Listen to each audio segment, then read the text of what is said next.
So here you are. You finished the workday 20 minutes ago, right? You walk into the house, you say hi to whoever's home, your wife, your husband, your kids, and there's a thought that just crossed your mind that you've probably never even really said out loud. I'm just gonna have to do it myself.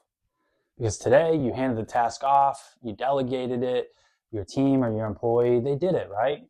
But it just wasn't right. So tomorrow morning, you're gonna have to be the one that goes back in and you pull it back from them, and you're gonna have to fix it all. And you're gonna tell yourself for what probably feels like the 100th time, not just this year, but this month or maybe even this week, that you just have to do it yourself if you want it done the way that it just needs to be done, right? But here's what I actually think is going on in all of this. You're not actually delegating things, you're just assigning things to people. And there's a difference here, so bear with me on this. And until you see the difference, your team is just going to keep bringing back everything to you. And it's not because there's anything wrong with your team, they're not broken. It's the handoff of the task or the project that you're delegating or assigning, I should say. Now, let me walk you through a loop that I honestly see with clients all the time. It always takes the same shape every single time. And you give the task to someone, you tell them what you need, and you just walk away and let them do it, right? And then they do the task. They give it back to you, and it's not how you would have done it. So you sigh, you take it back, you go fix it yourself, and you just tell yourself, it's just faster this way. It's just, so much easier if I just do it, right? And then somewhere later in that day, usually in your head, and sometimes even out loud to yourself, you say something like, man, I just wish my team could pull their own weight. Like, I can't even tell you how many times I've heard that from business owners I work with. And then here's the part that no one talks about in all of this. You start to resent them. Not in this like out loud dramatic way, but just something you're carrying internally, right? And it's the kind of resentment that comes out as a short answer in a meeting, or impatience when you're meeting with them one-on-one, or you just being a little bit more cold than you really mean to be. And later, you beat yourself up for it, you hate yourself for it, and you begin to resent yourself for it. Because deep down, you know it's not really their fault. But you also just can't shake the feeling that you're the only one carrying this thing and feeling like you're the only one holding the responsibility for it. That right there is the loop, and it just runs over and over and over again. Now, right now, I want to challenge you. I'm going to push you on something here, because you're comparing your team's work to your work. Their first try at this thing to your, probably 10,000th try. And of course it doesn't measure up. It's never going to, and it was never going to. Like, dude, you've been doing this for 15, 20, maybe even 35 years in some of my clients' instances, right? They've been doing it for 3 months, maybe not even 3 months, like it's their first try, right? And even if they somehow nailed it on the first try, would they do it consistently the next time and then the time after that? Probably not, right? Because nobody does. You probably didn't either. Not even the first time. You wouldn't have. I wouldn't have. Nobody does, right? So why do we keep doing this? That's the question. Why do we keep handing things off blindly, knowing it's not going to come back the way that we want it? So, here's what I actually see. You're so mentally overloaded that you just don't have the bandwidth to set the handoff up properly, to set them up for success in you. So you toss it over the fence and just hope, just let it whimsically go. And then when it comes back wrong, it gives you more proof that you just have to do everything yourself, which only adds to the overload and the overwhelm, which makes you toss the next thing over the fence even faster, right? The overload feeds the loop feeds the overload. And maybe I'm saying this wrong. Like, look, I'm totally open to being wrong on this, but there's a piece underneath all of this that's harder to say, and what I would say actually is harder to admit. And part of you might not actually want them to take it. Because if they do, what are you there for? What are you good for, right? If they can run this part of your business without you, who are you in the business? That question is very real, right? It hits you right here, and it sits underneath this whole thing. Because recently I had a client say something to me that I haven't stopped thinking about since then. And she is working through this exact pattern. And here's what she said. I wonder how many times I've actually pushed them, meaning her team, beyond their capacity. And what she meant was, I told myself my team couldn't handle it. But the reason it felt true is because I never actually gave them the chance to handle it. I confirmed my own story by never testing it. That's what she said. You see that? You're not finding evidence that your team can't handle it. You're creating it. Literally, you're creating it. Every time you take the task back, you confirm the thing you already believed.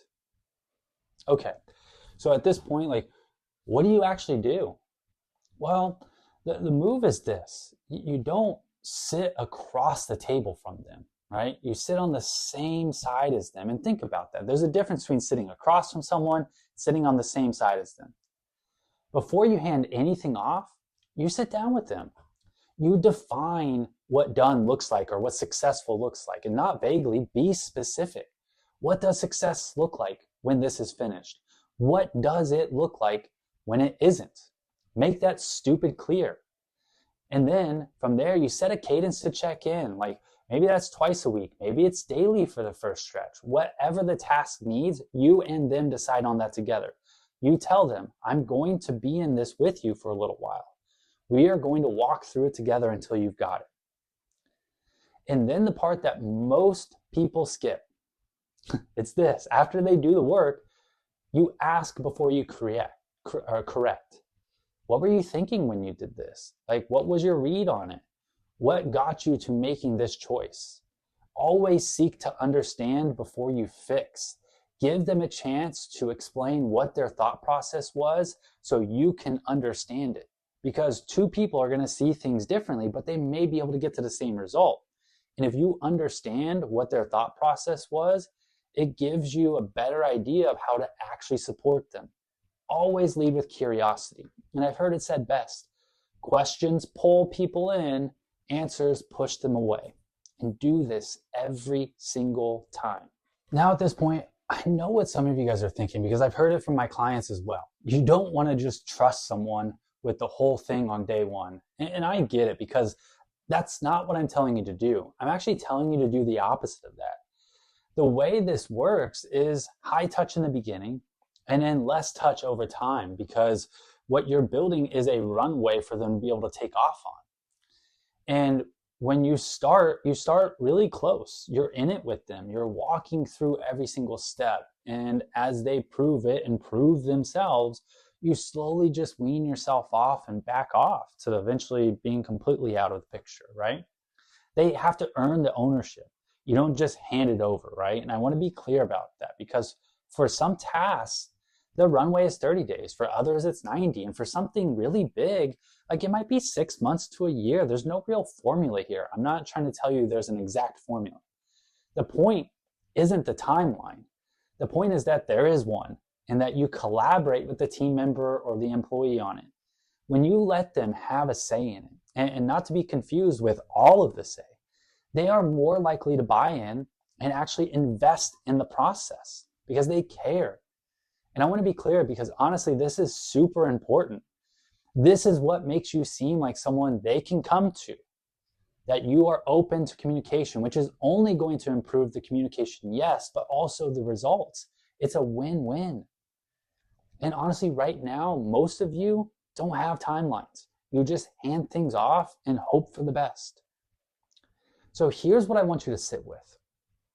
This statement, I have to do this myself. That becomes, I do this myself, which then becomes, I do everything myself, which becomes, why do I have to do everything myself? And that last question is the one that drives you crazy when you're trying to go to bed at 10 at night. The one you've probably asked your spouse maybe more than once. And I'm telling you, your answer to that question is you. And not in a blame way, in a way that's actually freeing for yourself, because if you're the one creating it, you're the one who then gets to change it. And there's these 3 pieces to this, and you cannot skip any of them. And there's three pieces to this, and you cannot skip any of these pieces. There's awareness, there's acceptance, and then there's action. Right? Awareness is just simply seeing the loop. And that part you might be doing right now watching this video, or maybe you have done that before and this is just reiterating it. Then you have acceptance. And this is the part that most people skip. You have to actually accept that this is how it's been running, that you've been doing the thing that you're frustrated with. And you don't have to beat yourself up. Like, you just have to be true. You have to be honest and take radical responsibility and accountability for the way things are. Then there's action. And the action is the thing that I just walked you through. Sit on the same side of the table as them. Define what done is. Set the cadence. Ask before you correct. Build the runway for them. You don't have to do this perfectly, okay? But you just have to start and you just have to do it because your team isn't broken. You handing off the task is, and the handoff is something that you can actually change. So if you're watching this video and it really hit home, I want you to go watch the video I posted 2 weeks ago. Your team isn't failing you, you are failing your team. That one goes deeper on the leadership, accountability piece underneath all of this, and I'll link it somewhere here on the screen so you can go watch it. For now, that's it for this video, and I'll see you on the next one.